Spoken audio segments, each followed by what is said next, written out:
गोपनाथ महादेव भगवान परशुरामनी स्थापना અને ગોપનાથજીનું જે ચૈતન્ય છે એ અનાદિથી રહેલું છે।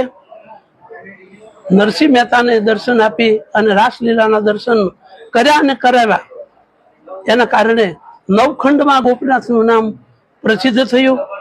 કવિઓની ભૂમિ ગણાણી, ભક્તોની તપોભૂમિ ગણાય અને એ ગોપનાથમાં વિક્રમ સંવત 1567 સાલથી હરિહર શરૂ છે।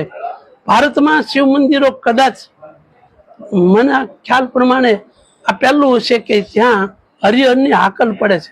594 વર્ષ પહેલા નરસિંહના દર્શન આપેલા અને એ કાળ પછી ઘણા તડકાછાયા આવ્યા। ભાવનગર રાજની આ ગુરુ ગાદી છે। 7 ગામ આપ્યા હતા ભાવનગર મહારાજાએ અને બ્રહ્મચારી અને મહંત જગ્યાઓ એક રજવાડી જગ્યાઓ કહેવાતી, પણ ગોપનાથ ભગવાન એ ગોપીઓ સાથે રાસ રમી અને એમણે નામ ધારણ કર્યું।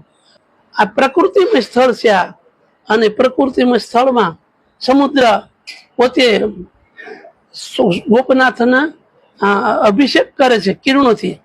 અને શિવ, સમુદ્ર અને સૂર્ય ત્રણેયનો મેળાપ છે। સવારે સૂર્ય ઉદય થાય ત્યારે એના કિરણો સીધા ગોપનાથના લિંગ ઉપર પડે છે અને આ રીતે એક એવો અદ્ભુત આધ્યાત્મિક સંયોગ છે। એવા ગોપનાથને પ્રણામ કરી